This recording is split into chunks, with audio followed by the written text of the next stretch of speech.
to episode 4 of Around the Wicket, where we will be recapping the World Cup, which obviously, as one out of 4 of us predicted, we would win.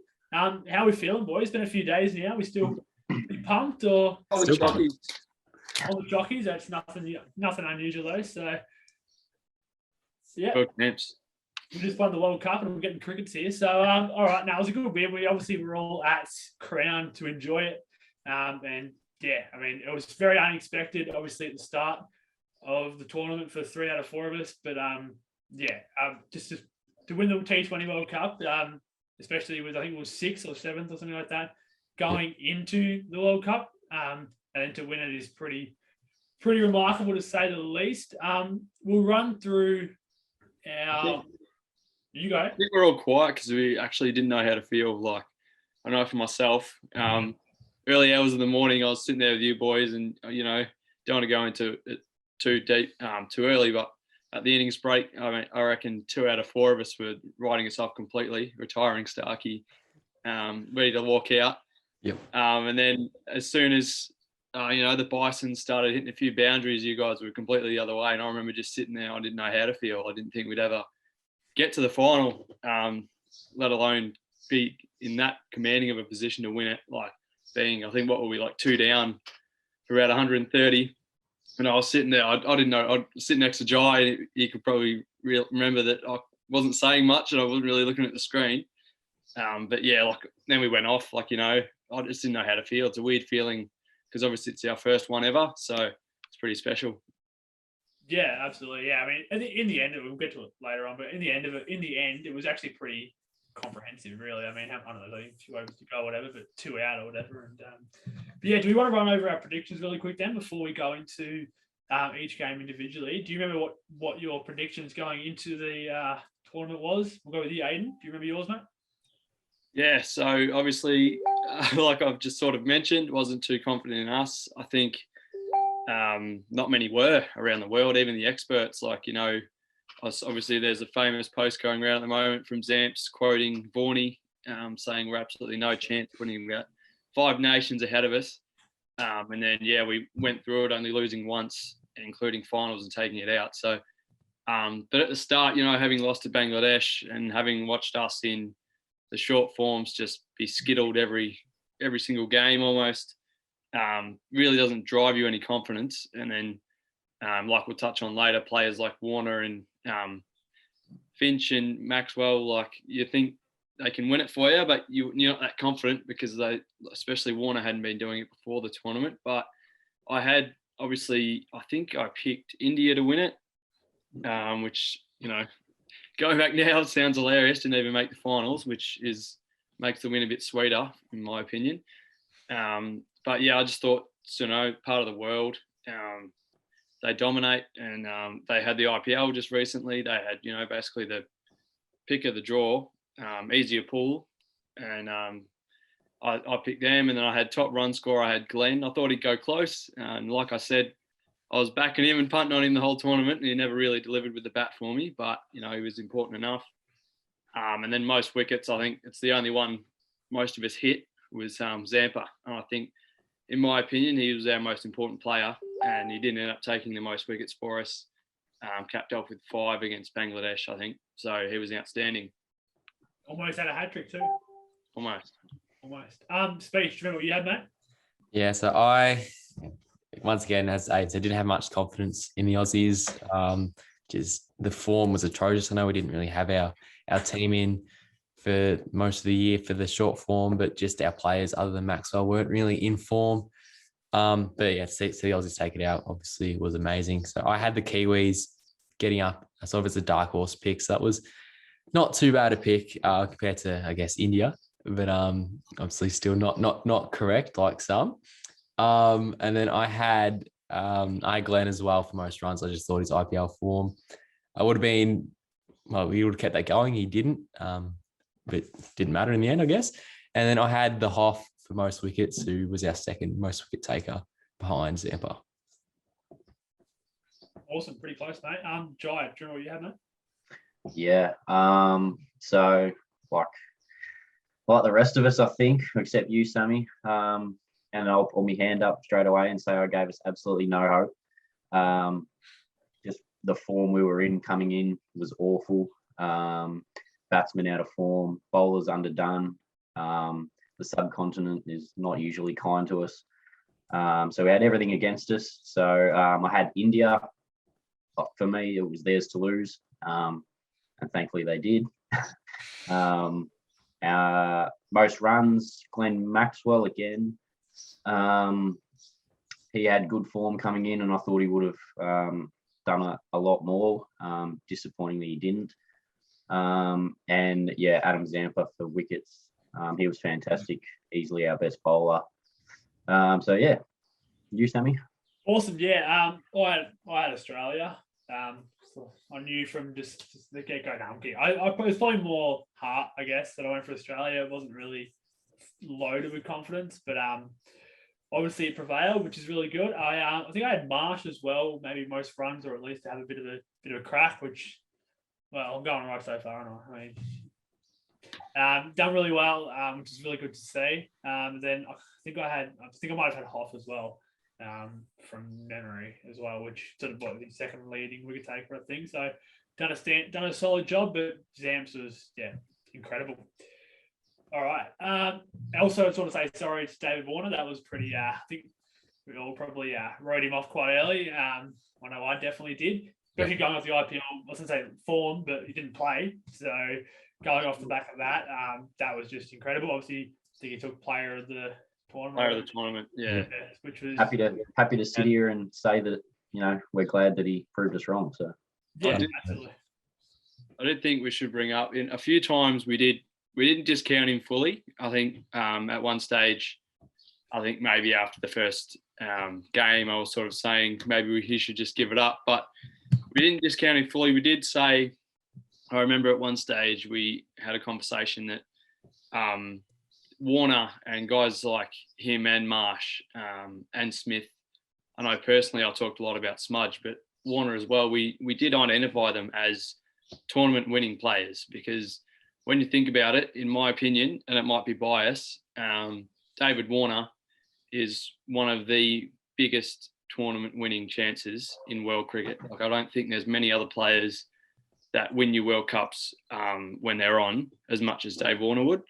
So I got to admit, again, yes, I apologise, I wasn't expecting it, but I did think it was a chance, because when he's on, we're right. And you could see that in the Ashes. Like, if he's on in the Ashes, we'll take that out easily. But yeah, I think we weren't saying he's fully done, but we weren't confident in him. So yeah, you're right. We should apologise, but to him and, to Marsh and guys that and the whole of Australian cricket supporters have ripped into for years, we apologise, but we always had faith deep down that they could win it for us, and they did. Yeah, absolutely. All right, so we'll sort of rush through our games because they seem like forever ago now. But obviously we came up first, and quite just if I am incorrect, just sort of jump in. But if you have anything to say, jump in. But I think our first match was against South Africa, wasn't it? And then Smudge was scored a composed 35. I mean, the stage was sort of set for him. We weren't chasing exactly a extremely high score. I don't think it says there, but it wasn't a very high score, so he didn't need to score overly quickly. Then Hazelwood continued his IPL form, picking up 2 for 19, with Zampa 2 for 21 and Starkey 2 for 32. We ended up winning by 5 wickets. Just my thoughts on that. I think, I don't know if you guys relate, but I know myself watching that game, I was really pumped up.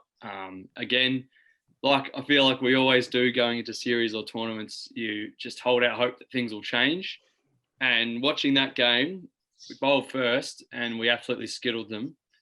I think it was under 120, I remember the score being. 118.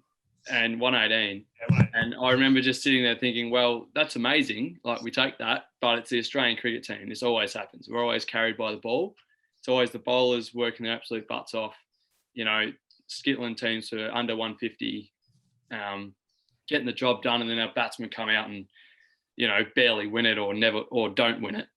So going into that second innings, I was happy, but I wasn't confident. And then seeing it go down to the last over just confirmed for me that nothing's changed. And then I actually had, sounds weird because we won, but I actually had even less hope in Australia because I didn't rate South Africa that highly.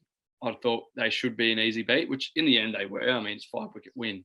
But seeing Stoinis and Wadey be exposed in the first game, only chasing 120, was a bit worrying. But like you said, it was set up for Smith, and he sort of backed up my comments in that game. He took a while, but he did make his 35.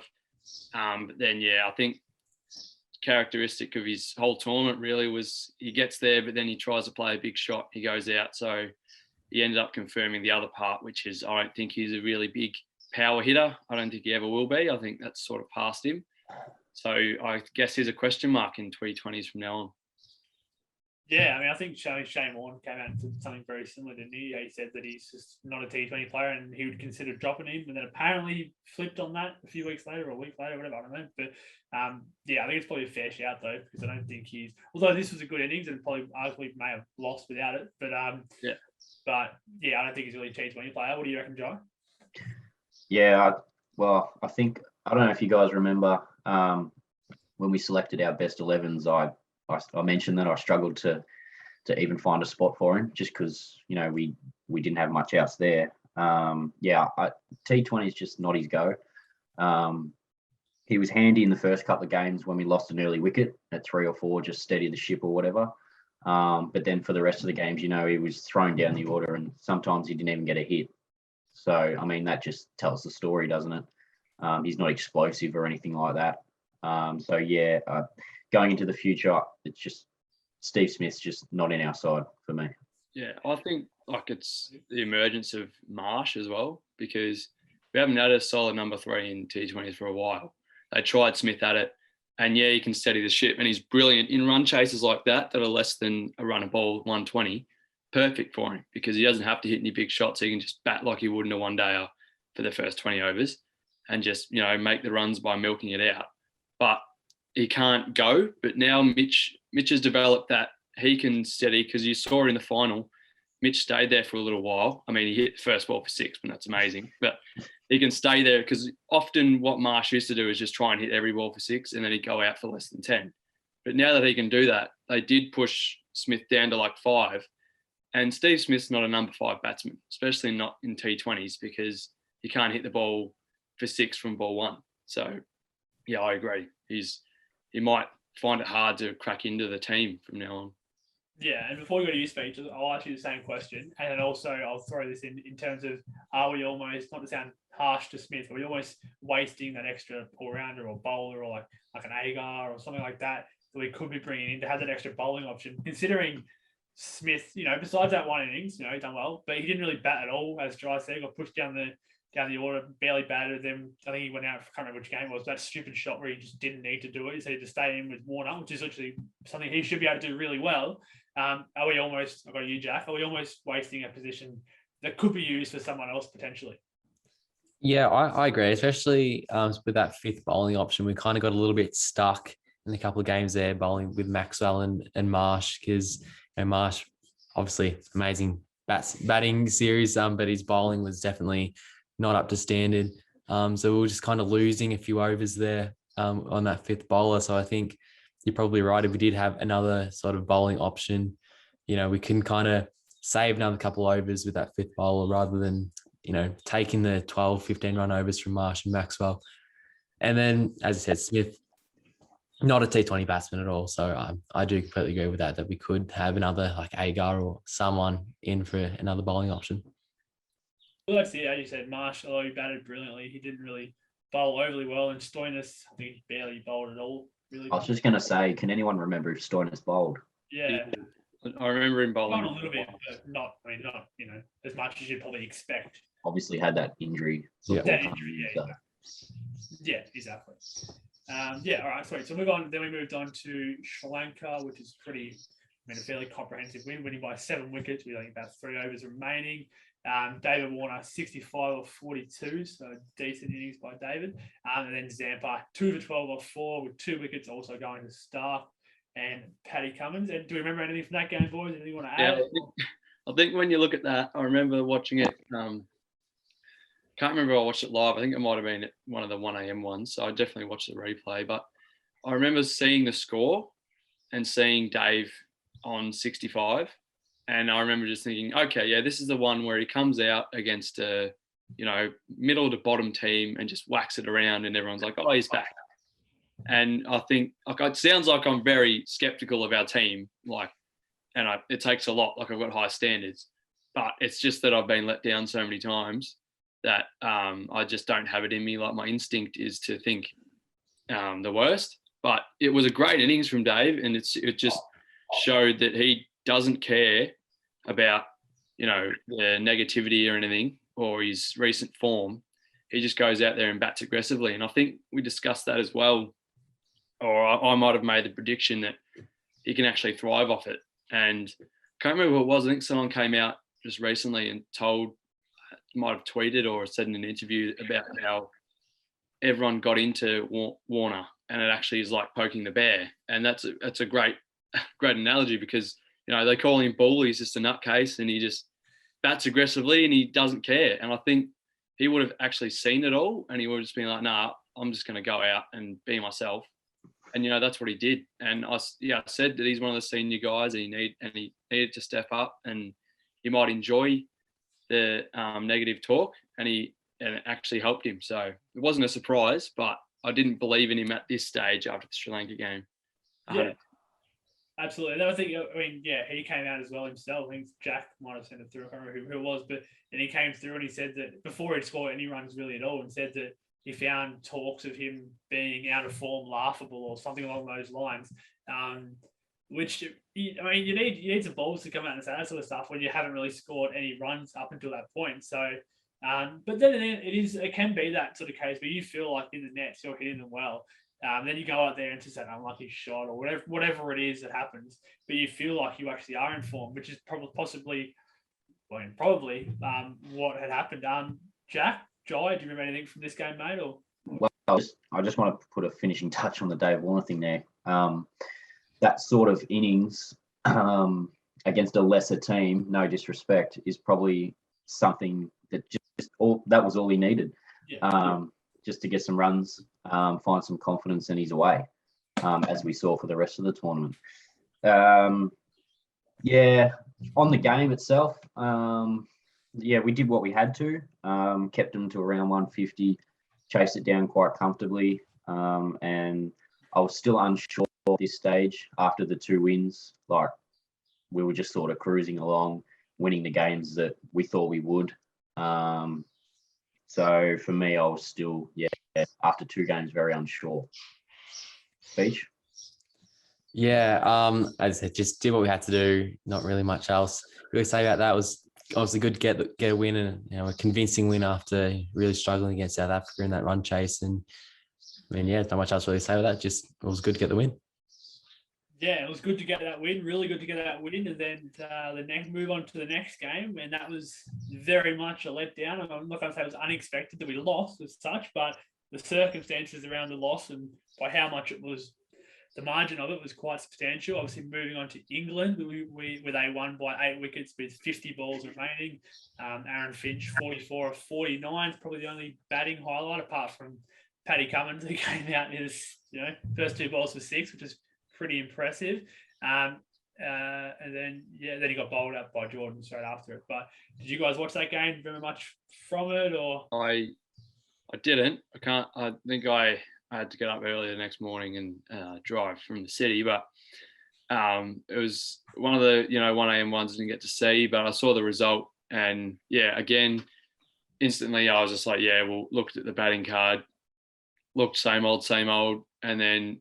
Obviously, I just thought, well, if our bowlers can't, skittle aside like England for the 120 like they would against South Africa, then we're no chance at the pointy end because, for me, I hated to say it and I even hate to say it now, but I had England top 2 teams in the tournament at the start. And this game sort of showed that. They've just been really strong in all forms. I think their 50 over World Cup victories just made them way more confident and way stronger. And then, in this game, they just flexed their muscle. I just thought, cracks were finally showing, and it's just going to be another one of those tournaments for us. And I was, it annoys you. Like, it really annoyed me because, again, like I said before, at the start of the tournament, I was holding hope that this time, we've been renewed and we're coming in with a new attitude and we're going to rewrite all the wrongs we've been having with our batting and everything. But, this game set me back a lot. So I almost thought, yeah, we're no chance. But, it went on. Yeah, absolutely. And also Jye and Jack's thoughts in a second. But also, I mean, for me, I don't know about you guys, but in the semi, I was a lot more confident going into the final playing New Zealand than what I would have been if England had beaten New Zealand and we were playing. I mean, as we saw, if we were playing England, it could have been a very, very different story. So thanks to obviously Daryl Mitchell and then Devin Conway for winning them that game and then injuring himself stupidly as well. But yeah. What about his recovery? Yeah, hope he's going well. Jye, what was your sort of thoughts on that game, mate? Obviously, it was a big loss. Yeah, I agree with you there. For some reason, we struggle against England in the shorter form. So very happy when they were knocked out. But this game was just, pretty disappointing. Agar, Cummins and Stark, they all made more runs than 4 out of the top 5. So, I mean, when your bowlers are making bulk of the runs, you're in a bit of trouble. So, that was disappointing. And then obviously, Jason Roy, I think, hit 70 odd and they never looked back. They just cruised home. So, that one was one to forget. Yeah, for sure, mate. Speech? You remember? Yeah, I mean, obviously it wasn't a great game, but I mean, I was confident at the time, and we got absolutely smashed and it was a bad game, whatever. But I felt that, Finch having 49 balls at the crease and making 44, I thought that would have been good for him. He finally got, good time out in the middle, not going out like first, second, third ball. And that would have, gone well for him in the rest of the tournament. So I thought we could have at least gotten that out of it. Obviously, that wasn't the case. He didn't make much more runs after that. And I think it was just disappointing that, obviously our batsmen didn't give our bowlers much to defend, but still was a little disappointed that they didn't really put up a fight. Kept it a little tight for the first couple of overs, but it was disappointing that there was, never really a fight from the bowlers as well. That's what I got out of it. Yeah. Apologies as well. It wasn't Jason Roy. It was Josh Butler. He's 7. So, yeah, that's right. But no one else picked up on it, so it's all good. Someone would have. Eventually. Just on that, it's always Finchy. Obviously, today was announced that I think he's handed over captaincy or whatever for the Renegades. Do you think, I don't know what the reason behind it is, but will he be captaining or at least playing for us next year next year's World Cup over here? Yeah, the next World Cup is in Australia. So do you reckon he'll be playing for that or even captaining that? Or I know it's a long way away, but what are your sort of feelings about that, Aiden? Well, I think initially after the World Cup, he won a lot of tosses, which is great. He's been a captain for a long time in the form, which again is pretty invaluable. But, first thoughts after the tournament, honest thought was, he has to give it up. It's time. But again, I think hosting a World Cup next year, I think I heard, might have been one of you guys said that we are backing him. Cricket Australia have said they're backing him for next year.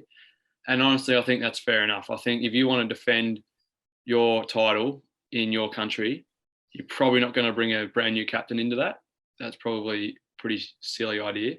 So I think, returning captains, won it last year, will look really good. And then, we can retire him after that. If we win another one, retires on that. So, but again, if it wasn't for that and for the series going after that, I think you give it to someone else. Who that is, I don't know, but yeah. Yeah, it's sort of asking you boys about Finch captaining, about like asking me about Tim Payne. It's somewhat biased there, but no, it's very subjective. It was good. Jye, what do you reckon, mate? Yeah, it's a difficult one. We're still 12 months away. Yeah.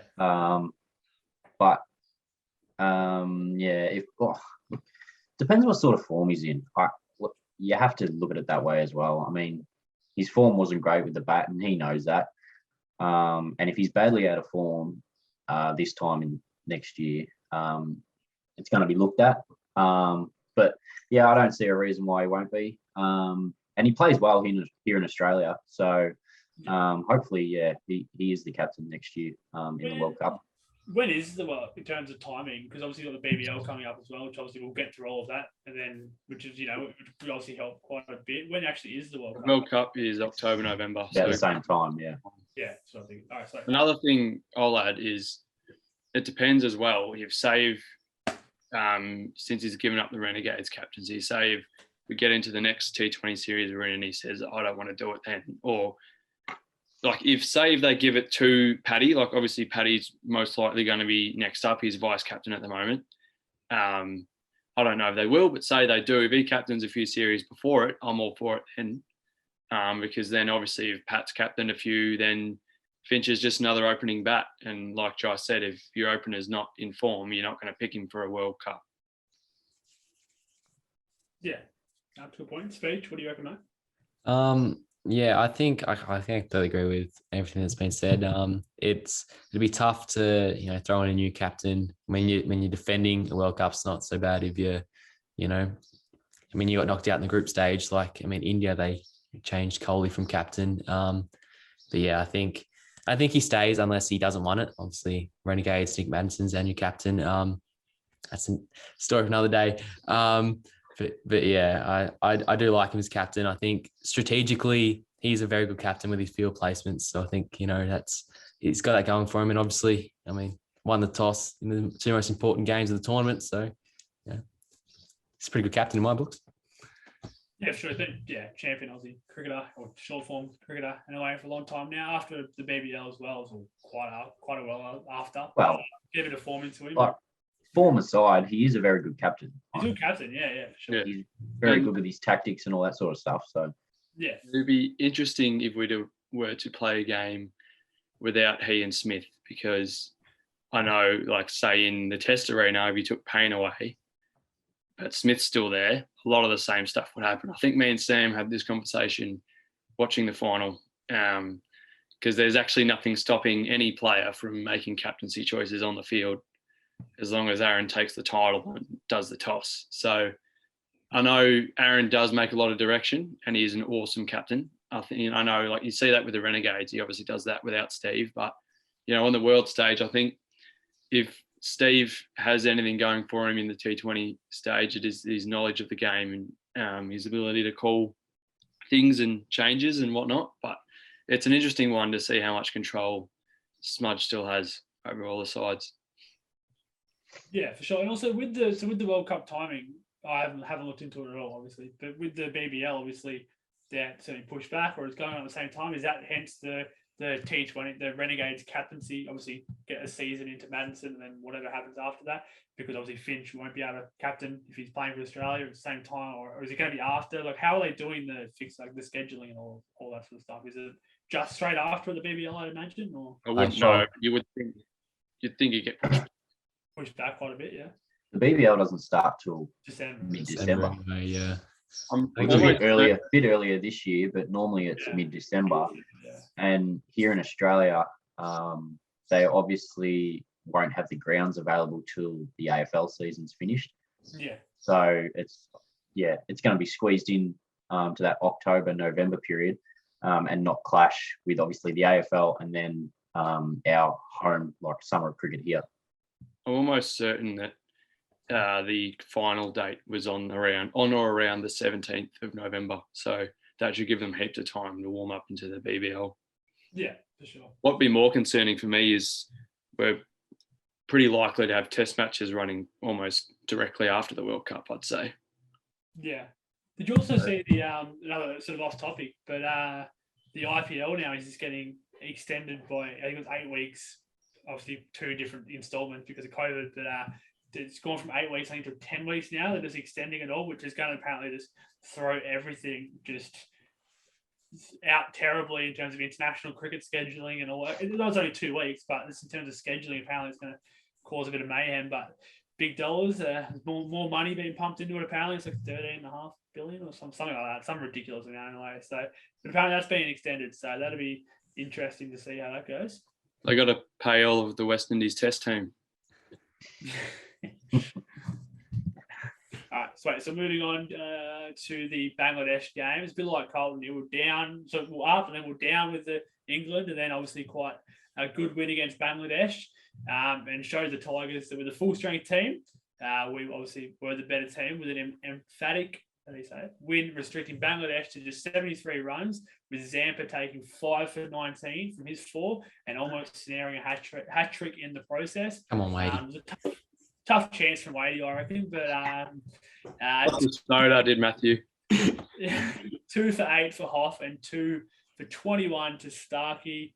Then Finch made 40 as well off 20, so striking at 2 a ball. What do you remember from that game, boys? Really smart from JL to take our reserves over and give Bangladesh false hope. Great coaching that was. This game to me, if it showed anything, it just showed that Adam Zampa is the most important player in our T20 side, especially for that World Cup, but for anywhere really. I mean, you see he comes on in the 7th over nearly every time after the power play, and he always does something, if not take a wicket. It's very, very economical. Like for a youngish leg spin bowler to not ever really go for more than 30 is pretty incredible, and he's just improved so much. And I mean, we haven't had a spinner in the short form that dominant in a long time. And you know, 5 for 9. I know it's Bangladesh and they weren't awesome this tournament, but I mean, far out. 5 for 19 in a T20 is amazing bowling, and he was outstanding all tournament. Unlucky to not get. I think he finished 2nd on the wicket tally. And yeah, I just think he's just such a weapon. Like usually your spinner in T20s isn't exactly a weapon. It's more of a slower of the runs. But Zampa's just a weapon at our back end. They weren't like junk wickets either.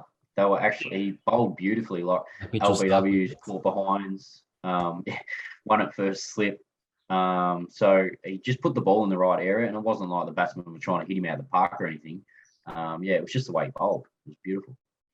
Yeah, I think Aiden said it well. He said it very well. Like whenever he comes on that sort of 7th over, you always get the feeling that I guess something is sort of going to happen. He was absolute star. Speech, what did you take out from this game, mate?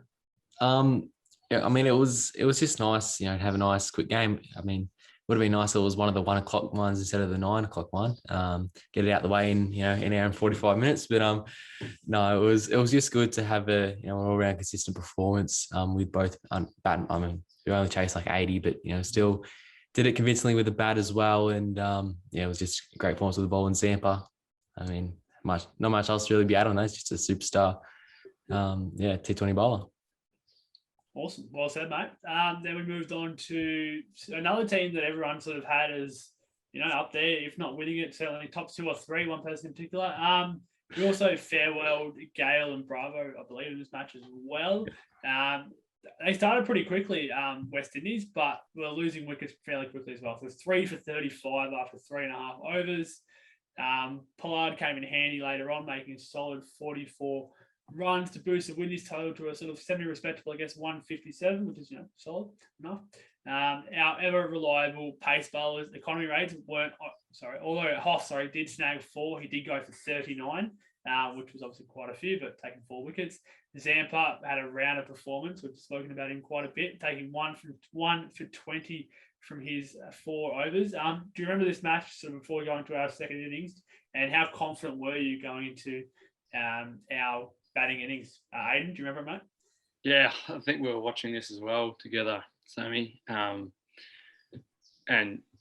yeah, well, I think it sounds silly because, again, like at the start of the tournament, picking the West Indies to be good was a bad call because they did show their age throughout the tournament. But this game in particular, their last one, I thought was quite dangerous because obviously if you get those old guys like Chris Gale and Bravo, you know how they're going to come out with the bat in their last game. They're not going to hold back. So, I mean, Chris did that. He come out and, you know, sunnies and big yeah, but he's all show, and I mean the camera's on him a bit much, but what can you do? He's absolute superstar of the game. He's just quality. Him and Bravo, absolute champions. So everyone's going to miss him, myself included. But yeah, when Pollard came out and whacked 45 off whatever it was, 20 or 30, I was like, this will be the one we lose here, and this will be our tournament, because they were all riled up. When you see when the West Indies are just having fun, you're in trouble, I reckon. And it was one of those ones where, we bowl first, our bowlers bowl well but go for runs, and then we leave it to the bat, and the bat doesn't get it done. So I was confident because I knew their bowling lineup wasn't amazing. They're looking at their lineup at the start of the season, I thought, they could do damage with the bat because they're all sloggers and they play this format a lot. But their bowling lineup can't really get it done. But yeah, you never know. I mean, it was the end of the tournament, kind of a dead rubber. I think we basically already made it, or were going to make it, but I'm not sure. But yeah, I wasn't as confident, but more confident than the other games. I think it was definitely a dead rubber for the Windies too, wasn't it? Because they were basically, they couldn't make it. So, Jye, what do you remember from this game, mate? Yeah, it was a dead rubber for them. But for us, we actually still needed to win well, because our net run rate was, I don't know if it was behind or might have been still close to South Africa, and they were playing later that night, I think maybe. Yep. So we still had a job to do. I thought, yeah, we bowled well in the middle overs there. Pollard got on to a few at the end, and then we batted beautifully. I thought Warner, he was the Dave Warner that we knew best. Got 89, not out, I think, reading off my thing here. Yeah, 89, not out, 56. Yeah. Yeah, so in the end, it was a pretty complete performance. We did what we needed to. And yeah, congratulations to Chris Gale and Dwayne Bravo. They've been superstars for years, for as long as I can remember. So well done to them. It's hard to believe. I think Chris Gale, I've heard it correctly, but his first, remind me his test, I'll just say test match, obviously.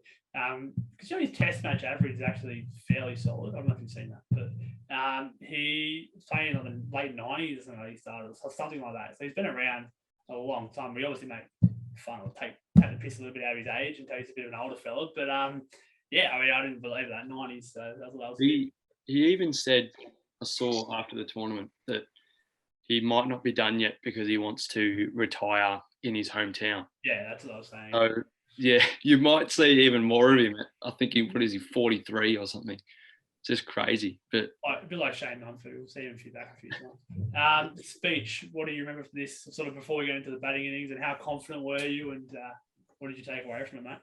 Yeah, I mean, obviously it's kind of funny looking back now how we all had the Windies as our biggest rival and biggest threat in our group. But I mean, and then when I saw how bad the West Indies were, I just always felt that something was just going to click for them in the final game. They just hit their 4s and 6s, and then it'd be us that has to cop all the shit from them. And I mean, what was it? Pollard was dropped on like 5 by Zampa. That was a tough catch, but I mean, and then he made 45. So I just felt that little thing was just going to be the difference between us winning and losing. And I wasn't overly confident. I thought letting them get to almost 160 was just a little bit out of our batting range. So yeah, I wasn't overly confident at that stage, to answer your question. But then obviously we know what happened next. Yeah, so I mean, it's fair to say you're not the most optimistic. Is that the word? The most optimistic Not at all. person in Not at all. football. You always think the worst. I'm not the complete opposite, polar opposite. I'm always hence why I picked Australia. I'm always we can still do it.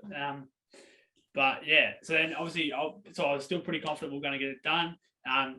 David Warner comes out, as Jye said, scoring 89, not out from 56, hitting 9 4s and 4 6s. So absolute massive innings in general, let alone T20 innings from Davo. And then Bison obviously went along for the ride, scoring a half century from 32 balls, I think it was as well. So I just want to ask, I'm going to throw you off guard a little bit here, just how, after winning this game and then making the finals, what your feeling was at that point in time. Because I know for me that I thought, righto, we're peaking at the right time here, and I think that we're a fair chance to win it. What were you thinking? Well, to answer your question, I sort of answered it in my sort of talking about the start of this match, and then obviously, like Jack said, the Windies were no good. I watched their game against Bangladesh, and they struggled to hold them down. So to see Dave come out, I thought, that amazing innings, like Sam said.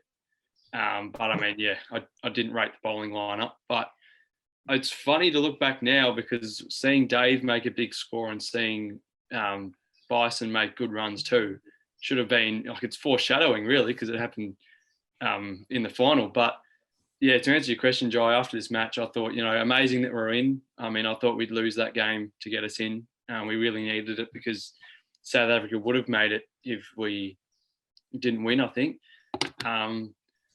But yeah, to win, I mean, I was happy because we'd finally done it. I think because obviously never winning a T20 World Cup before, it was massive for us. But I just thought we were the lesser team out of the four to make it. And I thought, again, like I'm not, like Sam was saying, I'm not a fully negative person. I do have a bit of you in me, Sammy, where I thought we could do it, but it would take our absolute best. And I saw a lot of, because after the West Indies game, obviously we saw a lot of, Australia's hitting their straps at the right time, 2 straight wins. Like after the England game, they've rejuvenated themselves. They're a new team and all this. And I'm like, they give this crap to us every time. And everyone always bites on it. I need results. So that's why I just thought, get Pakistan, win this semi, and I'll believe. And man, like that England game cost us because we didn't finish first, and we caught Pakistan, who were from my point of view, Pakistan were the best team in the tournament. They were really dangerous, undefeated. So to cop them, I thought this is us done. Pakistan in Dubai, where they've been playing most of their cricket, best team.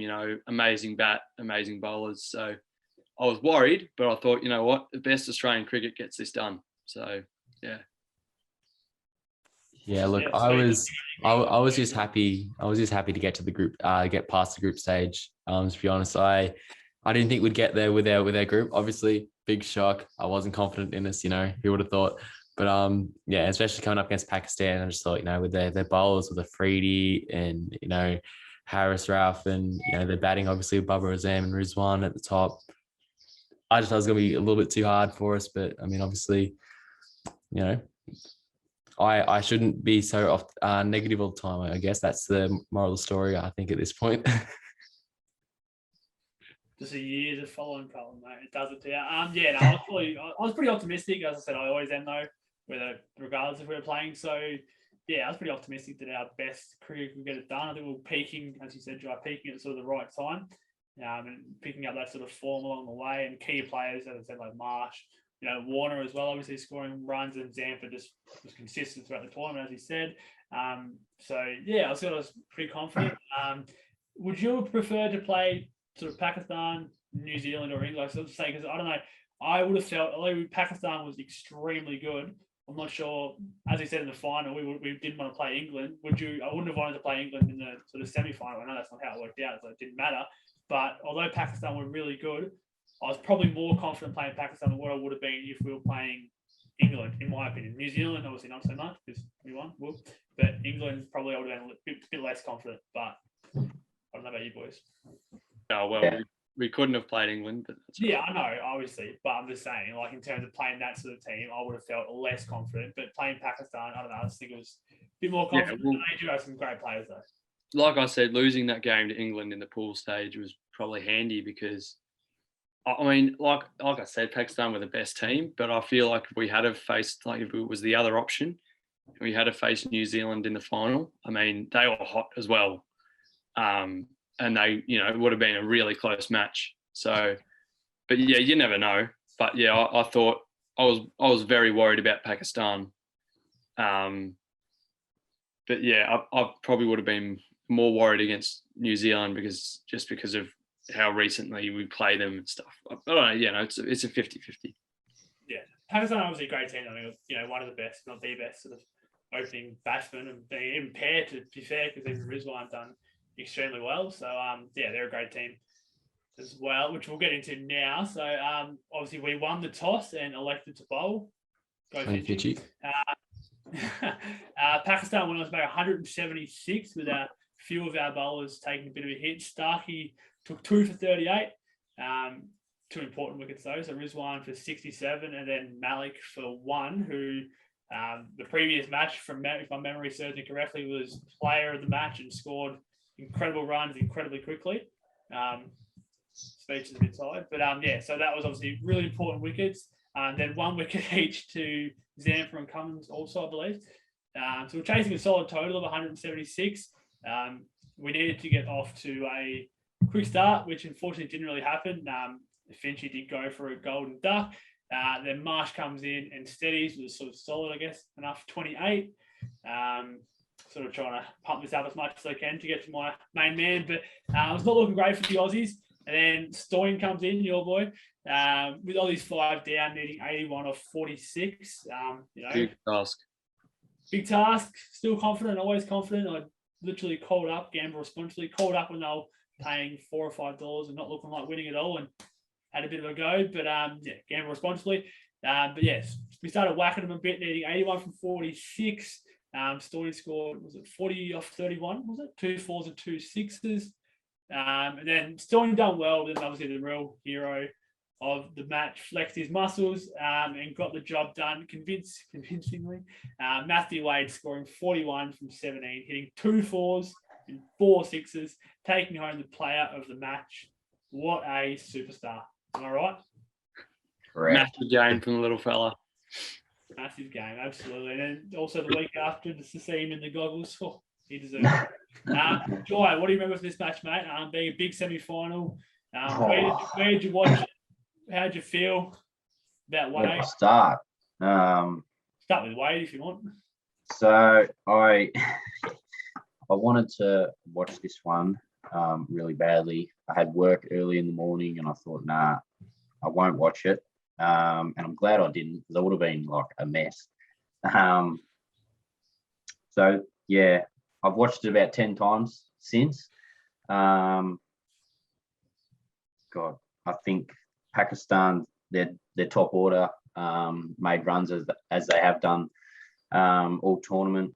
176, I thought that's probably a bridge too far. That's the biggest chase that we had for the tournament so far at that point. And then looking back when Warner and I think Maxwell followed after, we were about 5 for 90. And I think if I had been watching that live, I would have actually gone to bed. So I'm glad that I didn't. And then, yeah, what else can you say? Wade and Stoinis, particularly Wade, to hit 3 6s to finish it off. And the way he did it too, the 2 ramp shots, it's just ridiculous, to say the least. So, yeah, I was absolutely wrapped when I opened my phone up at 5 a.m. and read that we had gotten into the final. So, yeah. That was actually going to be the next question, because I know when Jack can't watch the footy, he doesn't look at the results. He just watches the whole match without knowing the results. Obviously, you knew the result before you watched the replay. Well, yeah, purely because when I opened my phone, the first thing I saw was something Wade, you king or something from you, one of your messages you'd written. So I thought, oh yeah, we've gotten through here. Yeah, it's good that you said something, because I can imagine what it probably would have been instead of that. Speech, how did you feel, mate? Did you watch it live? From memory, you watched a bit of it. Yeah, I watched our bowling innings, and I was just disappointed, just completely disappointed at just, I don't think any bowler really got it right. Starkey was all right for his first probably 2.5 overs, and then it was just pie and just putting it in the slot, and it was frustrating to watch. And I mean, at one point, Pakistan really should have got 200. So somehow we managed to, pull back about 25 runs. So, I mean, that part was good. But other than that, our bowling was it was really frustrating and disappointing. And then, I watched our power play, our batting power play, and I mean, Finch gone first ball, and it just wasn't looking good. and I didn't mean to fall asleep, but I fell asleep. And then, woke up and saw we're in the final and saw Beatty's absolute nutcase of innings. He's one absolutely special batsman, I'll tell you that. It was just pure shock, really, that we get it done from the position that we're in. Yeah, absolutely, mate. I obviously watched the whole game. Didn't have much of a choice though. I was working on it, but I stayed up for. I don't think I actually slept. Stayed up for a lot of hours after it because I was that pumped up with the Tassie boy. Got the job done. Can I ask you, Sammy, what were your thoughts having watching it live? So I'll give you two examples. When we were 5 for 90, and then the second one. It'll be the first one because when Finch got knocked over, and then I think Mitch Marsh came out and copped an absolute jaffa too, but it was slightly just going down. What were your thoughts then? Obviously I was watching the match in one of the group chats I'm in, not with you boys, a different one with Jack would be in the Blue Daggers one. They were absolutely getting into Australia, which obviously wasn't a great start. Getting into them, I just kept saying Matthew Wade, literally. Matthew Wade, don't worry, yeah. Matthew Wade, don't worry. So as I said, I'm always pretty optimistic. I was even on a call with people from Dublin who work for sort of Paddy Power, obviously gambling, not good. And they were everyone wanted to pay out Pakistan for the win and everything. I'm like, Matthew Wade, don't be silly.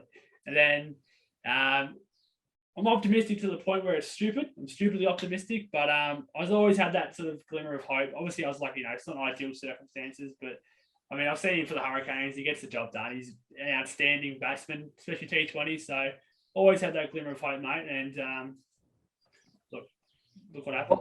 What were we paying at 5 for 90, by the way? Can't actually remember.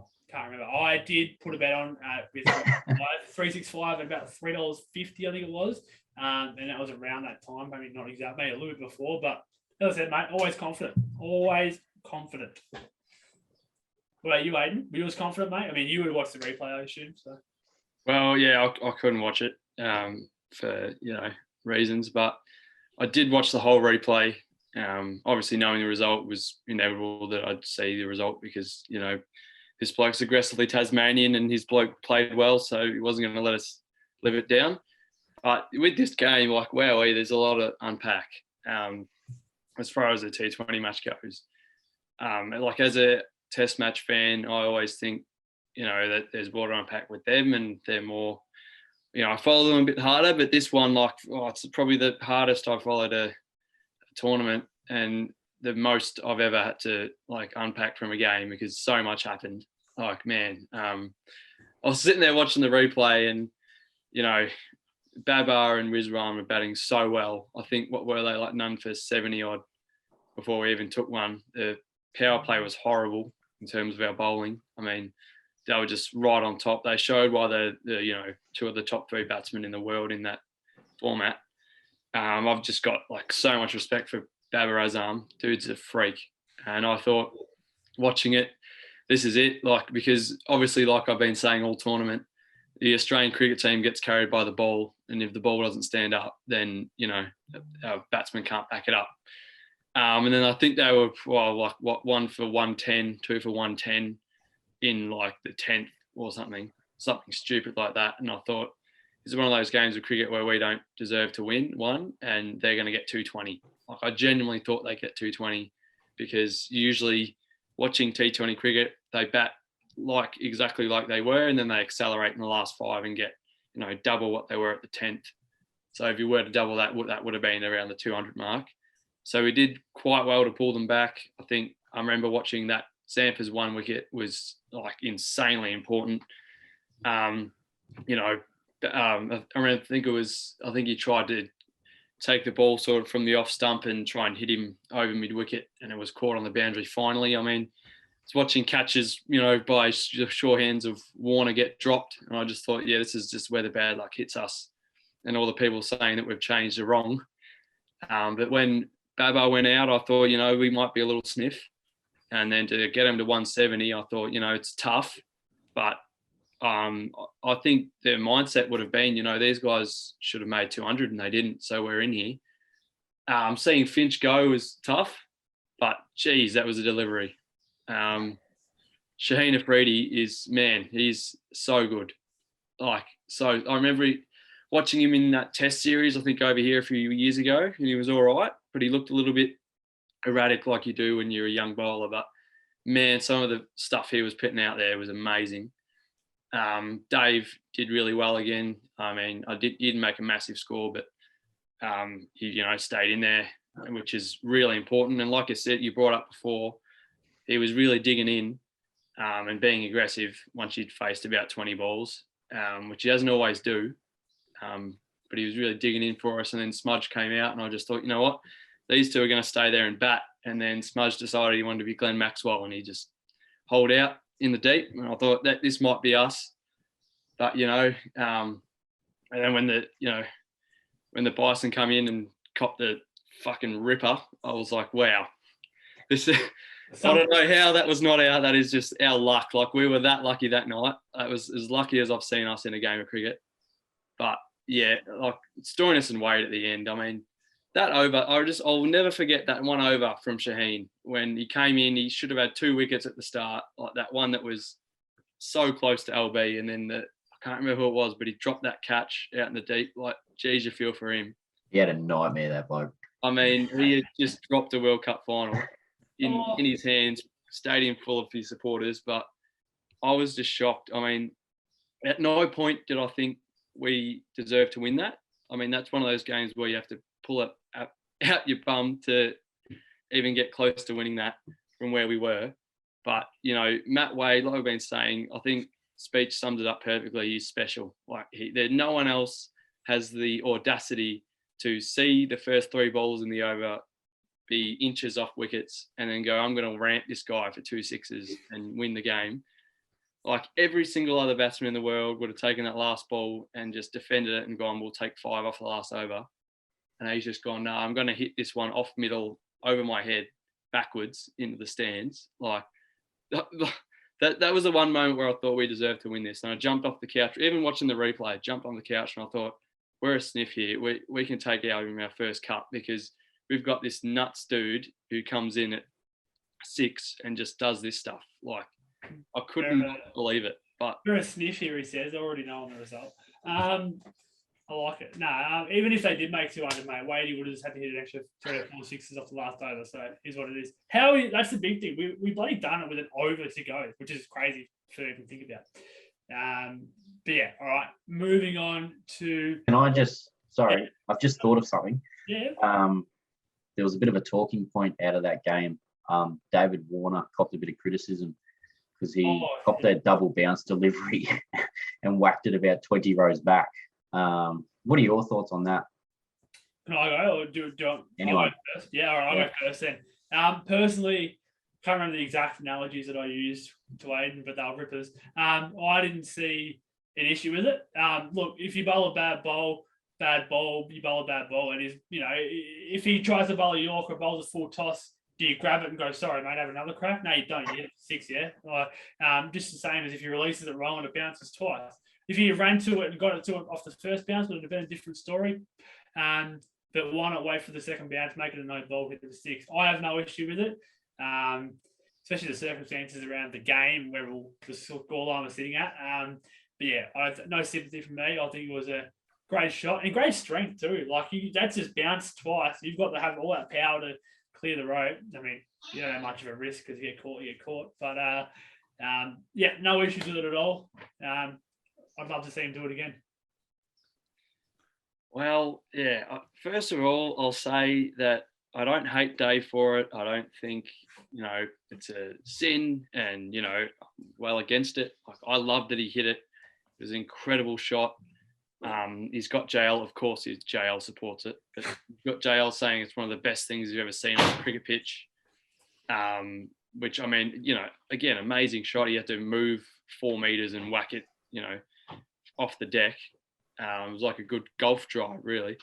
But I will say, in terms of the spirit of cricket, like I was always taught, you treat a double bounce like a dead ball, because to me, it's the same thing as when bowlers run up and they mess the release up and it sort of flings behind them. Or, they overstep and they don't end up releasing the ball or something. If it's bouncing on your leg side off the pitch, you just leave it and you take the run, you take the no ball free hit. But again, I'm not saying that he shouldn't have done it. You know, it's 6 runs to us and bloody valuable 6 runs because, you know, we end up being a tight game. But yeah, I just haven't seen it happen before. It's shocked a lot of people.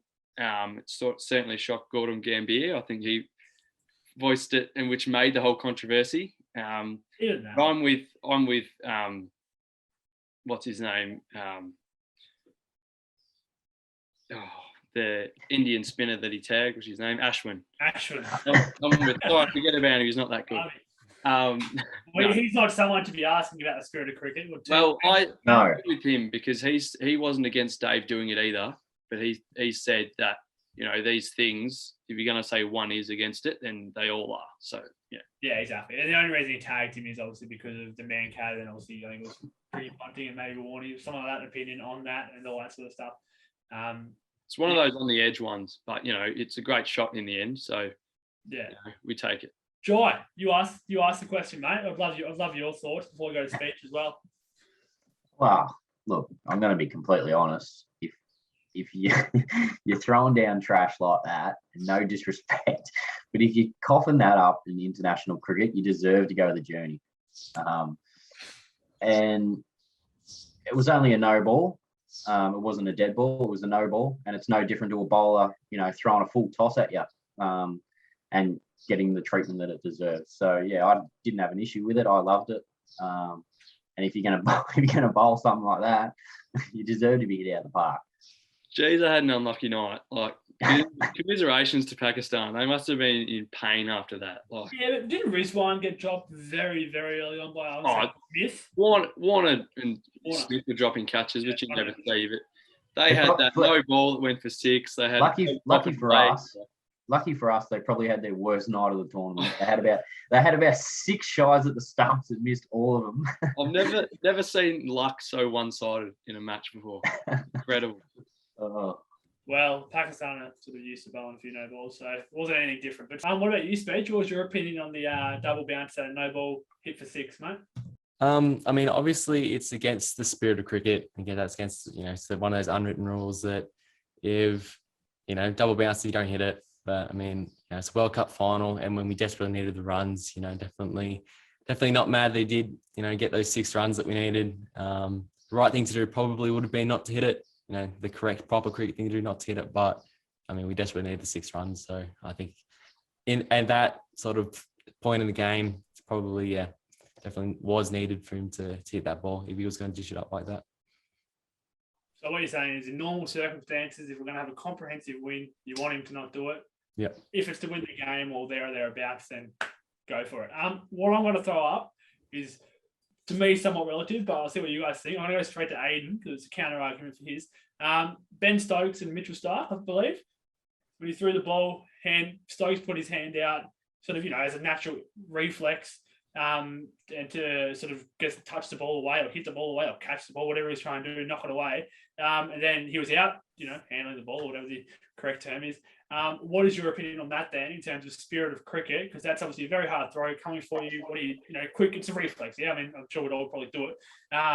So what was your opinion on that then? Because obviously it works both ways. And I think that's almost borderline against the spirit if that one is too. I know they're different circumstances, but what was your opinion on that, Aiden? Do you remember it? Or?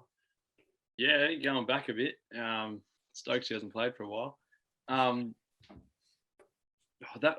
I think with both of them, there's obviously rules in place. Like the double bounce, obviously it's a no ball. And if it had bounced 3 times, it's probably a dead ball, which was about to bounce for the 3rd time if Warner hadn't ever hit it. And then obviously Stokes' one is out handling the ball because it would have gone on to hit the stumps and he's getting in the way. So, you know, that sort of thing. So there's rules in place, which means, you know, it's, you know, spirit of the game wise, like that's how you sort of measure it. But so in terms of, I think actually in terms of spirit of the game for Starc, like, yes, you always want to take a wicket where you can, you know, we might not have been in a good position, but you know, picking the ball up, you know where you're throwing it, and you know there's someone in between. Like you could tell. I remember watching that, and you could tell when Mitch picked the ball up, he in the back of his head he wanted to hit Stokes. He wanted to hit him. He didn't really care about hitting the wickets. He wanted to hit him. So in my opinion, that's against the spirit because it's it's a gentleman's game. So you respect your opponent. Like we hate the Poms, absolutely hate the Poms, but you don't want to harm any of them. I know history has happened, but you don't want to harm any of them on the field because that's not what cricket's about. So in my point of view, yeah, I would never pick the ball up and throw it at a batsman because I want to intimidate them. And I know that's happened a lot. Like Mitch Johnson, you argue, did want to hurt them and did hurt them, but that's because the batsmen were incompetent and he was too good. It wasn't because he picked the ball up knowing that the batsman was in front of the stumps, hit it as hard as he put it in. And like you said, Stokes was defending himself and it happened to be out. But I feel like, Stark shouldn't celebrate that wicket, just like bowlers shouldn't celebrate when they get a batsman out by them hitting the wickets. Like if a batsman turns around and hits the wickets, the bowler has no right to celebrate. Some of them do. Because like I argue that that's pretty much the same as Warner hitting that double bouncer for 6 and then going, how good am I? Like it's the same thing. It's not because you're better. Like hit a ball off middle for 6, hit a decent ball for 6 and then you can celebrate. Or get an actual run out direct hit and then you celebrate. Like that's what I think. Yeah, fair enough. Jye, speech, and it was a few years ago. Do you want to add anything real quick? Well, I have no memory of it. So just confirm, Stark threw the ball at Stokes and he was given out. Yeah, collected the ball after he bowled it. I think Stokes hit it or whatever he did. Collected it, threw it at Ben Stokes, as he said, Aiden said, basically to try and hit him, I guess. We don't know. Hand up, sort of to defend his head or defend himself, and then, sort of handling the ball, I guess, is the correct term, I think. Yeah, it's an interesting one. I don't have an issue with bowlers throwing the ball, like if they're clearly trying to run them out. 9 times out of 10, the fast bowlers are throwing it out of frustration. And look, it was only last week or something that James Pattinson threw the ball and it hit Daniel Hughes in a Shield match, and it actually floored him. He he actually went down because it actually hit him in the foot or something.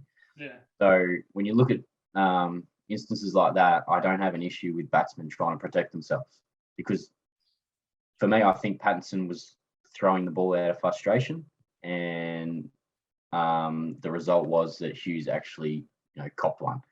So it can go both ways, but I don't think if a batsman's legitimately trying to protect himself, then he shouldn't be given out. Yeah, I agree. I think it's obviously a clear, distinct difference between, you look back at the Bodyline series, obviously well before any of us were born, and there's a difference between bowling the ball and wanting to sort of, inflict a little bit of pain maybe on the, wherever, or targeting a spot where they're injured or something. There's a difference between doing that than picking the ball up and just literally throwing it directly at them, obviously. But yeah, Jack, what do you reckon, mate? Do you remember the moment? Yeah, definitely. It was.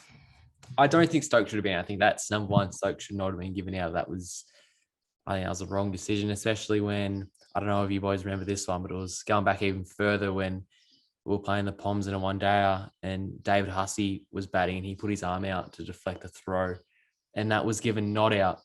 And I think that one probably should have been given out. I mean, that's going a long way. It's 2 different situations, kind of going off topic. But basically number one should not have been given out. And I think, as Aiden said, I think the action from Stark was against the spirit of the game, definitely. There was no real reason to throw the ball. Stokes was never going to be out. So whatever. But then comparing that to the double hit, I mean, they're 2 very different situations. I'm not really sure how to compare them. I guess Stark was definitely against the spirit of the game. I don't think Stokes really did anything wrong, as much as I hate it because, whatever. I don't know. It just shows that it goes both ways though as well. You can argue that David was against the spirit of the game as being a batsman, and the bowler can, do inflict a similar sort of thing. Like it sort of comes up all the time, and obviously Mancats as well, which we won't go into now. Sort of spoken about it for a bit now. It's a whole other can of worms, speaking of Ravi Ashman. But we will move into the final. We all did watch it together at the lovely Crown Casino, obviously, as well. We won the toss and elected to bowl. Finchy just in fine form with that coin. New Zealand posted 4 for 172, thanks to a brilliant 85 from their skipper, Kane Williamson, who was dropped by Hazelwood on 25. Hazelwood, however, made up for it with the bowl, collecting 3 for 16 off his 4. Stark was erratic, getting hit for 0 for 60 from his 4, and I think it was 0 from 50 after 3, wasn't it? Yep. So 10 off the last looks pretty decent, sadly enough. So chasing 173 to win. The Aussies looked, I mean, although looking at Aiden, you wouldn't know, but looking, fairly comfortable throughout, even despite another early dismissal from Finch. Warner posted another half century, a comfortable 53 off 38 deliveries, working through a 92-run partnership with Mitchell Marsh, who showed his intent from ball 1, hitting a 6 from his first ball. Marsh ended with man of the match from 77 not out from 50 balls, including 6 4s and 4 6s, which is incredible in of itself. I'm sure Speech will be able to get up our celebrations after this. He's the video magician. So, yeah, I mean, just sort of talk us through the emotions, talk us through the game. How'd you feel? Obviously, we're all together. We've got you, Jye, first, mate. How are you feeling? Oh, what a night. World Cup, mate. It was great fun. I took work off. I was hoping that it paid off, and it certainly did. New Zealand got off to a pretty good start. Guptill looked good, actually. I thought he looked the most dangerous until Kane Williamson came in. And he's a class player. He was fantastic. He got them going up to the score that we probably thought that they'd be around. Mitchell Stark, like, where do we start? Like, can we just touch on that? What do you think of his tournament? Because for me, he was my biggest disappointment, and I had him as like my most important player. Us to go deep into it. But he was just, I know he took a couple of wickets here and there each game, maybe. But man, he was disappointing. Yeah, absolutely. I mean, I think it was just, there was no urgency with his run up. He wasn't charging in. It just looked laxy-daisy. What do you think? He came off no cricket as well, didn't he? Because I remember seeing him in the crowd all the time watching. And all that. So he came off basically nothing. And I believe Aiden, did you have him from memory? Did you have him not in your team, or someone did? Yeah. You guys called me silly, but I did omit him from my team. I was going to talk about that later, but I did have an extra batsman in my team because I was that worried about the bat.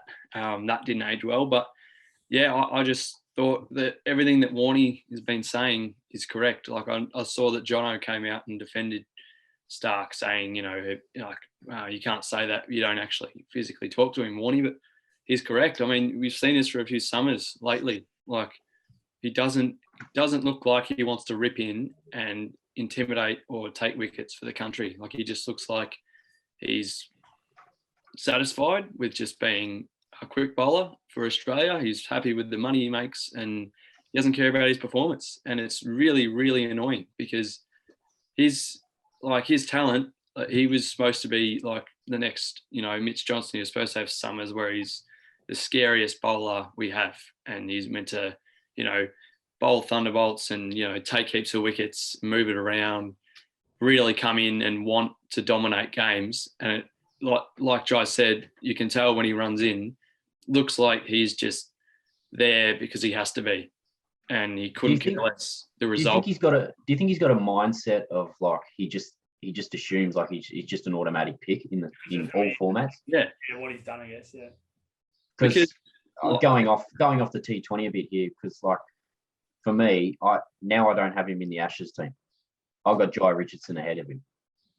Yeah. I don't mind it though, actually. Yeah, I think it's hard to drop someone off T20 performance as well, because I think that obviously they're two completely different things. But I don't mind. But if he can't charge in for 4 overs in the 2020, how's he going to charge in for 30 overs in the Test match? Exactly. And I think the main point, I think Jack said it best on the night.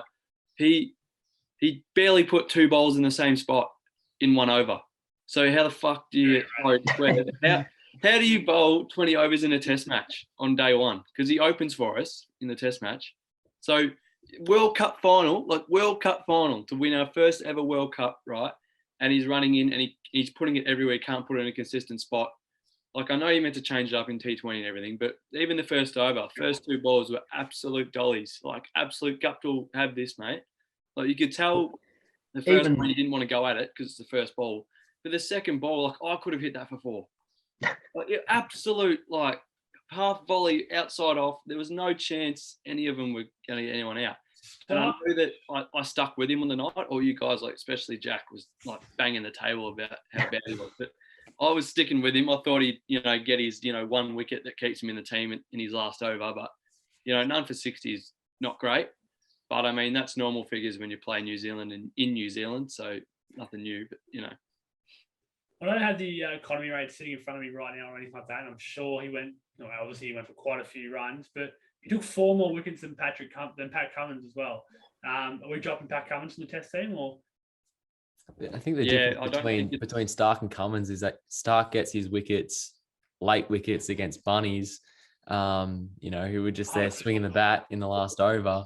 Whereas Cummins, his bowls early and in the middle overs just line of length. So he's not going to get wickets when everyone's just hitting it down to the deep for singles and twos.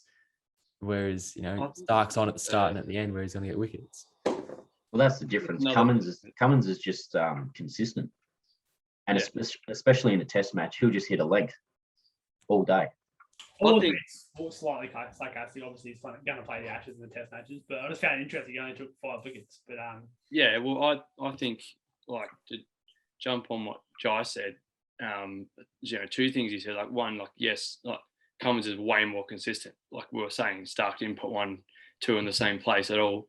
But as well, I think Stark gets picked because, one, he just thinks he's automatic pick, and he is, because, like, they judge him off his wickets. Like, they go, like they used to go with Jono, like, oh, he'll be a little bit erratic, but he'll take too far. And if he takes a wicket, we should keep him in. Like, no, like, why should you keep him in if he takes a wicket? Like, yes, he took a couple of wickets more than Cummins, but how many more runs did he go for?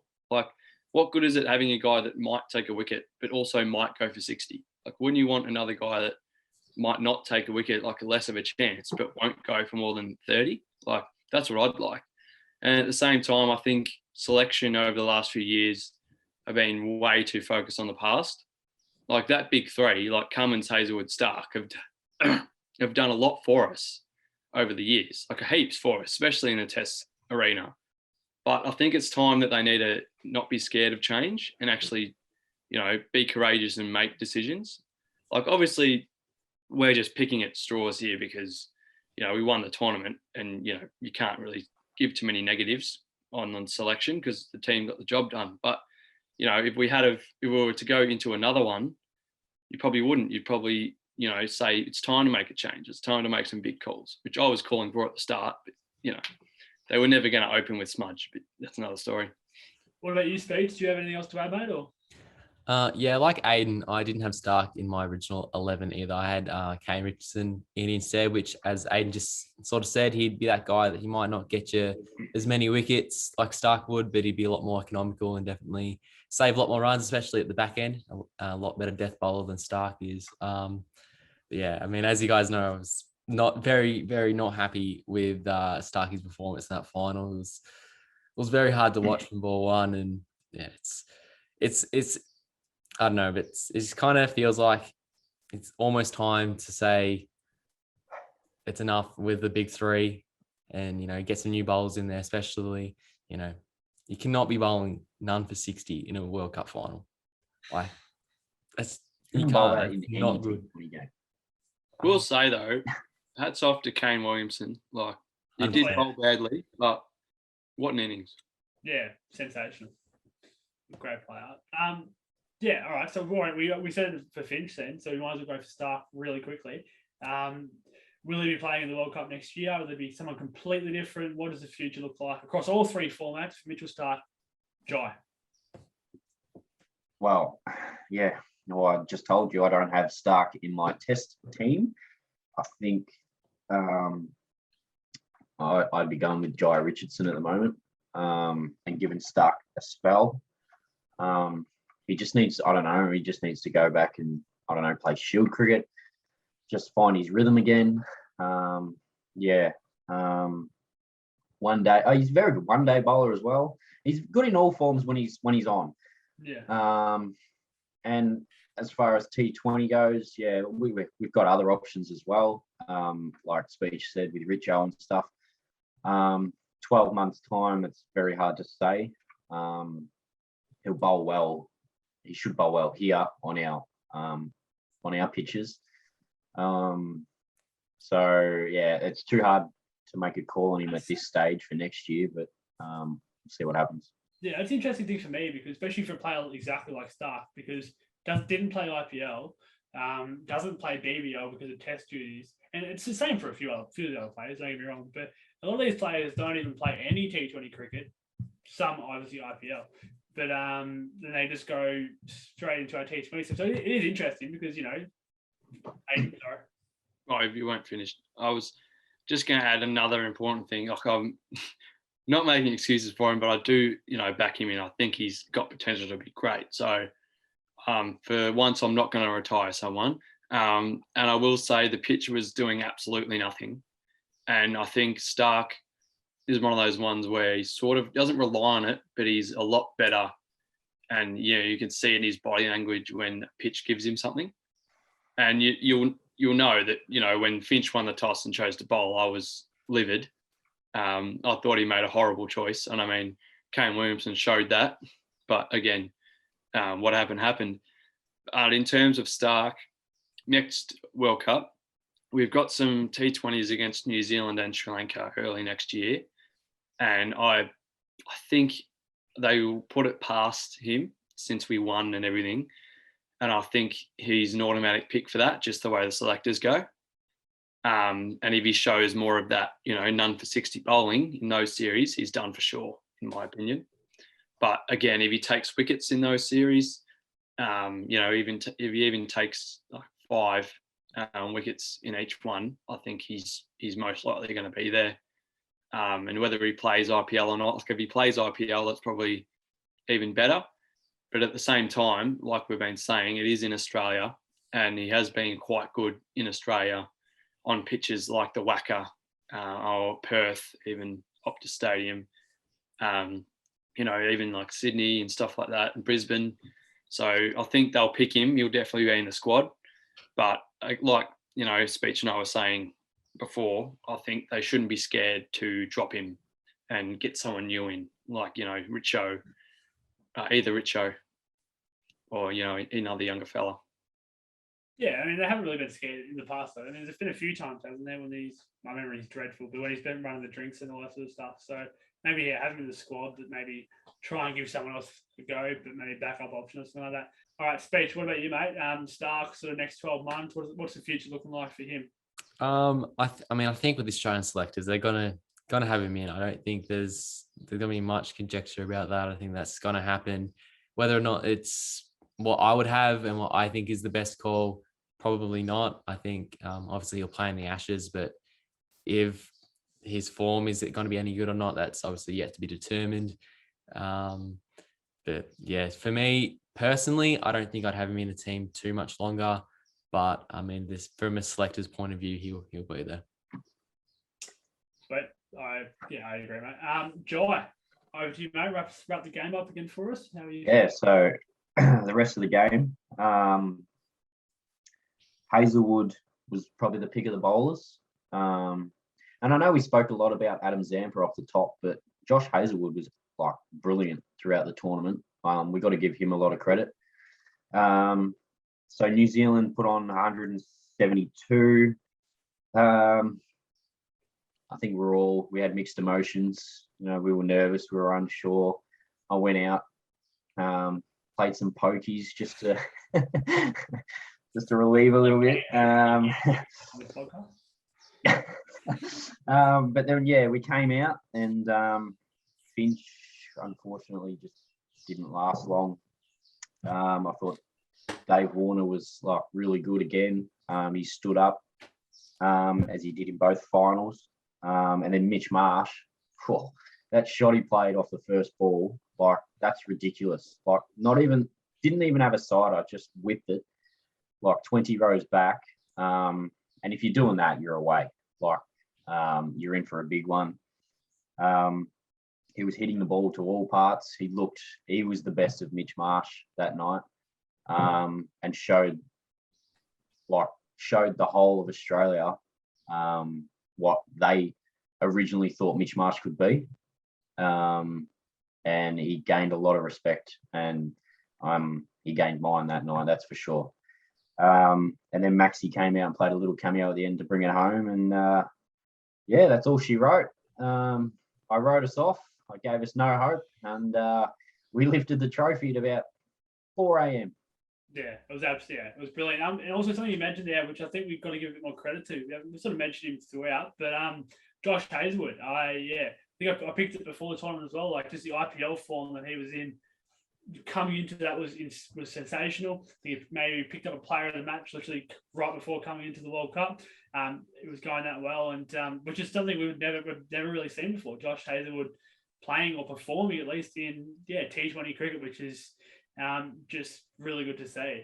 Well, I just remembered that I didn't even have him in my 11 because I went the two spinners. I had Agar in there as an extra bat as well. I think we only seen him once. So yeah, Josh Hazelwood was my big surprise.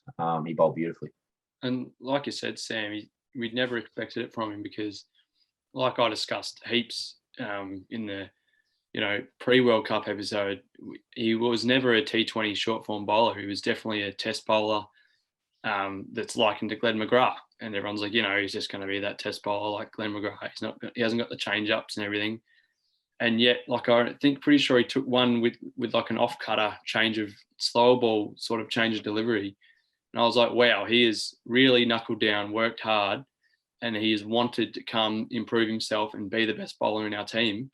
And, if it wasn't for Zamps, like he's the spearhead of the three. Like Paddy was really underdone. So he had, an average tournament by his standards, but Hoff was incredible. Like I remember on the night I might have, sent him a direct message saying that I like him a lot. He hasn't replied, but if you've seen it, really appreciate your Hoff. But man, like after that drop catch, you could see that he absolutely loves and is so passionate about his cricket because it killed him, that drop. And then he came back and with the ball, he's like, I'm going to make up for this. And like you said, Sammy, geez, he did. Like that whole tournament, you never expected Josh Hazelwood to be like our danger quick bowler. But yeah, man, he is worth every dollar. Like so much. Like I just wish that Stark had his mindset and was like, I'm going to work real hard and, really be our best. But yeah, it's just incredible change from him, like in a short time too. Like I remember last summer, I was just like, yeah, Josh is going to be one of those guys. He's going to struggle, but because he doesn't play Big Bash either, so you don't really rate him. But yeah, this tournament was amazing for him.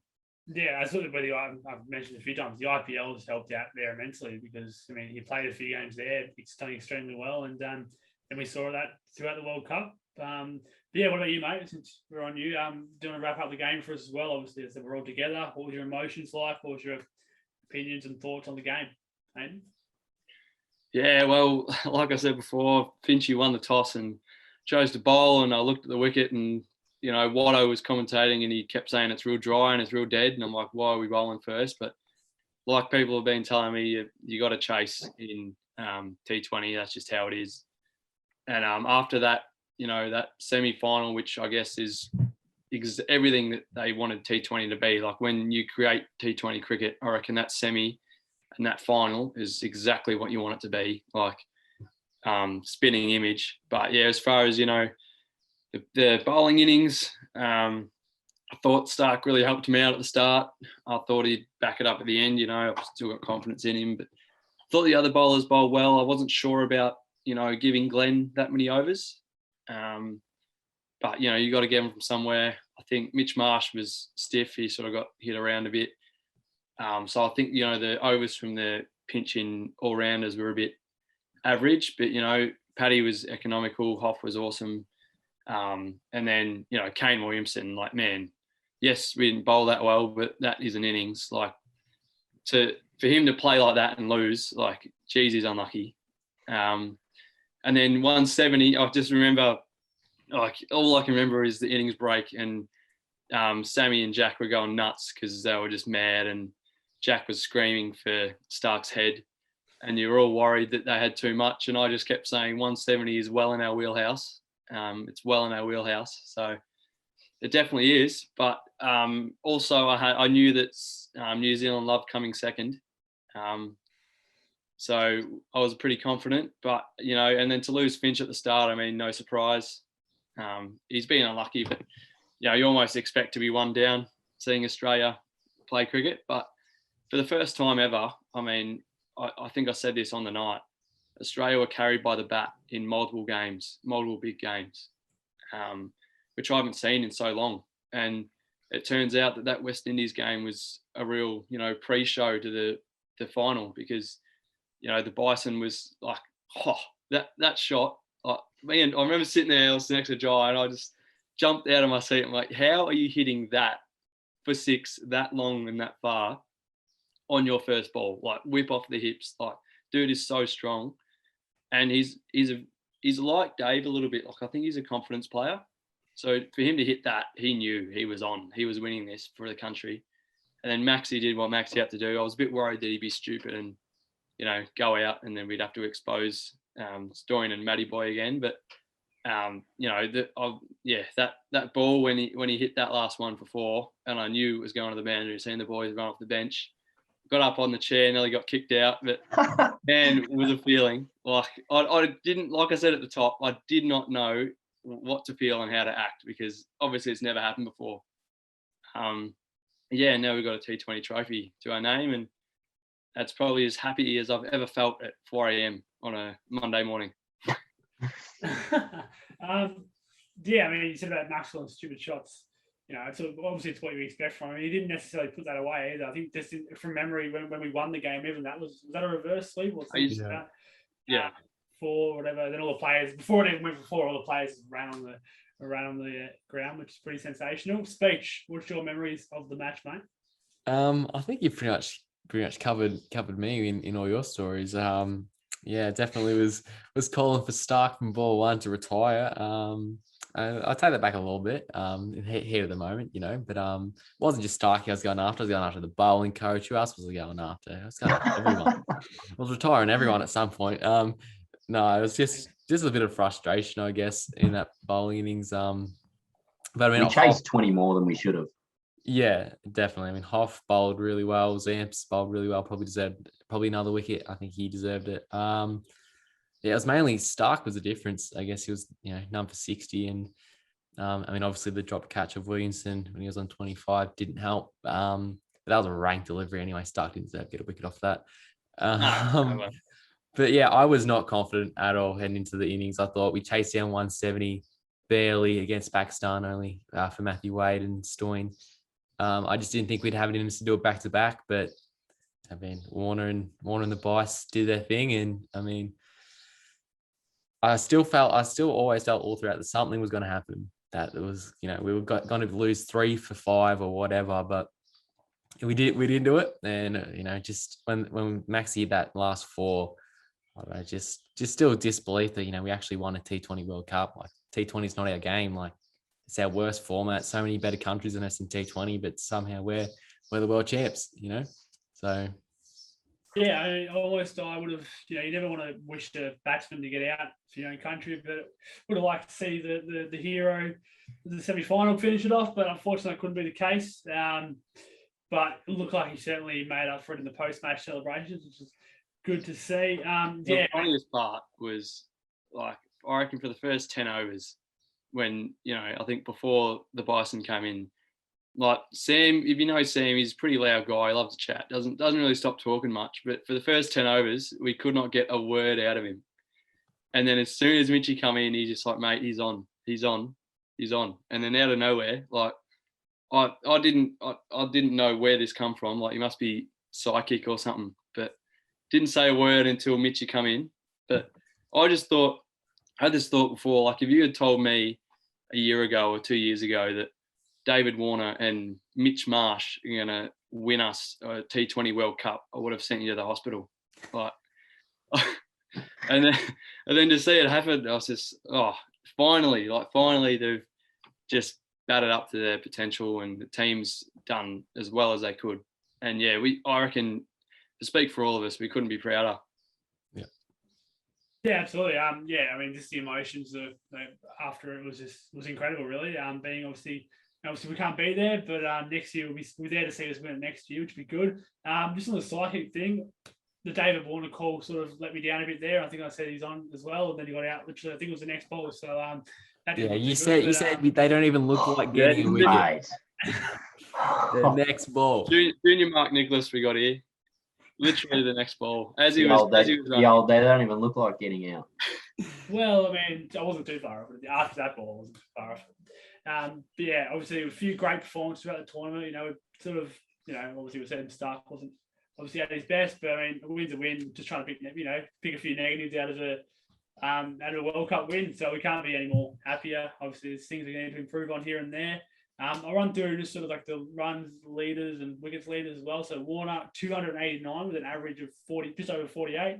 And player of the tournament as well. And Marsh 185 at an average of 61.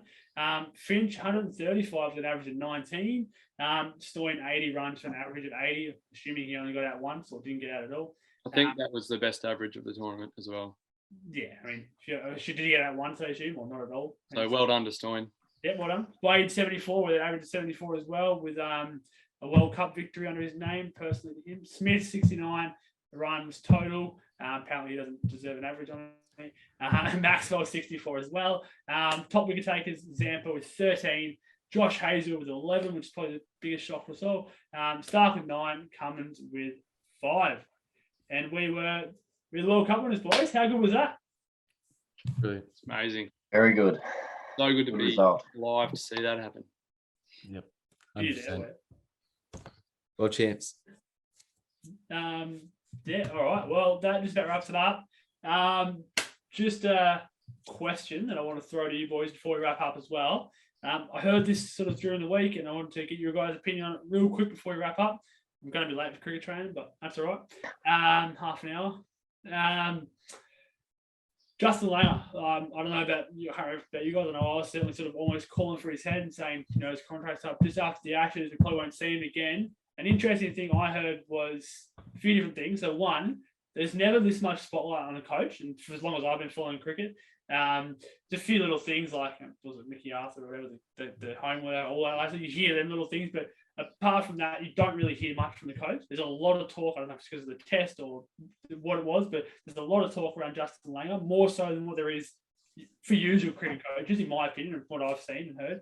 Don't know about you boys, but and another thing was potential talks about two coaches in terms of one for red ball, one for just white ball cricket. What would your opinion on that be as well? And why do you also think there's so much talk about Justin Langer in the media when we don't really hear too much about cricket coaches? Usually it's the captain and all that sort of stuff. Speech, we'll go to you first, mate. I think to answer the question about red ball and white ball coaches, I do like that. I think because there's just such a big difference between obviously Test cricket and even one day in T20 cricket. It's that big discrepancy. So I do like if you do have a specialist coach for the shorter form of the game. I think that is actually a good idea. And then to answer the question of about why there's so much talk about coaches, I think it probably comes with a lot of social media and media having a much bigger impact now. And especially, I know it's a different sport, but AFL coaches are always under pressure. So it's kind of, because AFL coaches are so under pressure, it's kind of, we have the same feeling now about cricket coaches and other sports coaches. So I think that's probably a big reason why that, a coach in all sports, I guess, cops a lot of the blame now. It's probably not the fairest thing, but I think that's probably a big reason for it. Yeah, because from what I see, and you boys are probably better cricketers than me, so you can probably speak for it more. But especially you, Jye, from what I've heard, the coach doesn't have as much of an influence on a cricket team as what, say, an AFL coach. Different sports, don't get me wrong, but as what an AFL coach would do. once the game starts in AFL, the tactics still going, obviously, completely different game as well. But once the cricket game starts, the coach there sits back and watches the game. What can he do? It's, the captain is making all the tough choices, more or less, your DRSs, your field positions, all that sort of stuff. All that. What's that, mate? Captain or Steve Smith. Yeah, exactly right. So yeah, I don't. Anyway, what do you, Jye? But yeah, I don't. That's my opinion. Yeah, well, pretty much what you just said. The captain's probably more important than the coach in a way. Yeah. He makes a lot of the decisions. That's a good question. It's a tough question about the different formats. I don't know. Probably not at this stage. I think a guy like Justin Langer is capable of coaching all formats.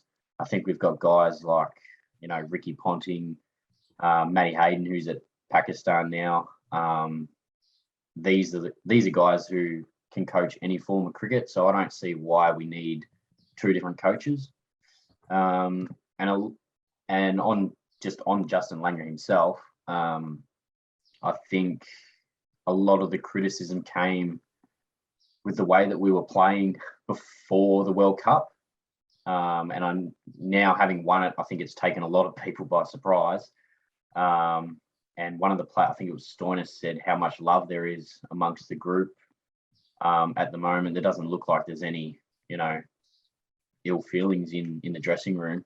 And I think that the upcoming Ashes is going to be a big series. And us winning well will go a long way towards him, staying on even longer, I think. Because, the World Cup's definitely changed my opinion.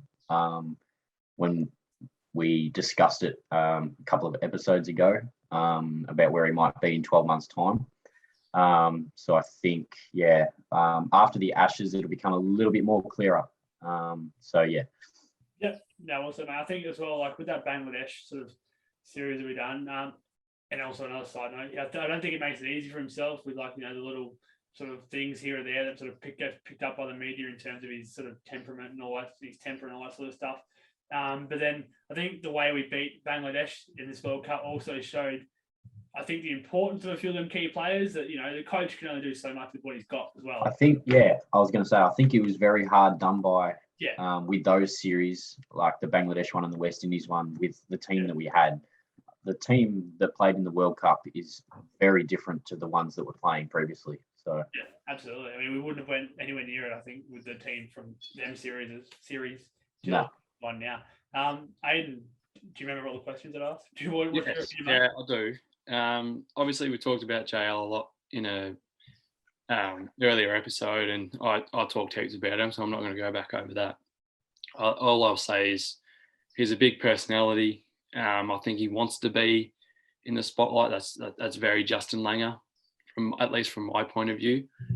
And he's very, aggressive and hard on the players. And I think that his push for, excellence and not taking any crap has actually made us better. And I think you had to be that way with a young team coming out of, the worst act in Australian cricket.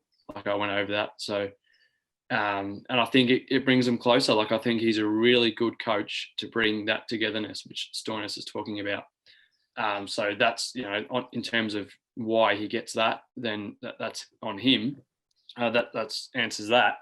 In terms of different coaches with different forms, I think it's a great idea in theory, but having thought about it, I don't think it'll work if you want to keep that togetherness like Stoinis is talking about, because I think being connected as a group brings success in any sport at any level. Like, if your local cricket club are a really tight group of teammates, and you really want to, win for each other, you're going to win sometime down the track. It's the same with the Australian cricket team in the World Cup.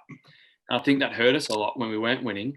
We weren't really together, and we're all, body language was like, oh yeah, I'm just here, to play cricket. I don't have much confidence. But you could see when we were winning in this World Cup, like, everyone's up, and JL's sitting there like, yeah, this is what I wanted to happen. It just took a while. So yeah, in terms of a different coach for each form, I think it's a great idea in theory, and it might have to happen with the scheduling. like JL might just get knackered with everything that's going on with COVID and everything. After all of that, he might be worn out. But I think he should just coach all three, because then the players don't know anything else other than JL and his assistants. And they're just JL's team, and they're all mates, and they feel like they're all in one group in all forms. So I think that's the way forward. I know I probably did call for another coach before the World Cup, but I think success always extends a coach. And I mean, like you say, he can't do much, but I mean, he picks the tactic. Like obviously the way we bowl, like the tactics we bowl to are made by the coach. Yes, they can be changed by the captain on the day, but they're made by the coach. The batting orders more or less made by the coach, even in game. And obviously selection, like JL's the most powerful man in Australian cricket right now, because he's like a massive in series selection, batting orders, tactics and everything. So because the captain has to answer to him, and I mean, he's really aggressive, so you're probably going to answer to him. But in saying that, I think we talked about it before, if I can bring something else up, like dropping Smith for another all-rounder.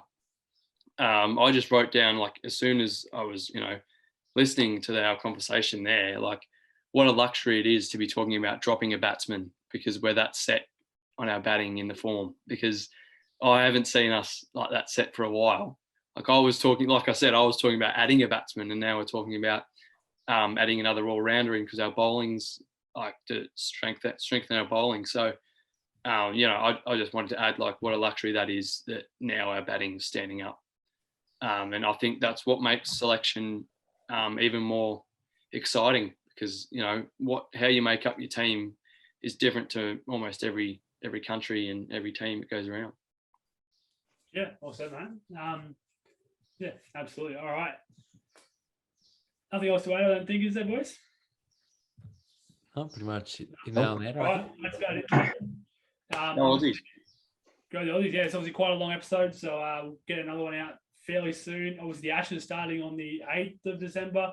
I think the Big Bash is before that. The Big Bash is only a couple of weeks away as well. This way, yep. Stay tuned for a domestic episode as well. A few more episodes to come, but that's it for now. So, as always, go the Aussies. World champs. Champs.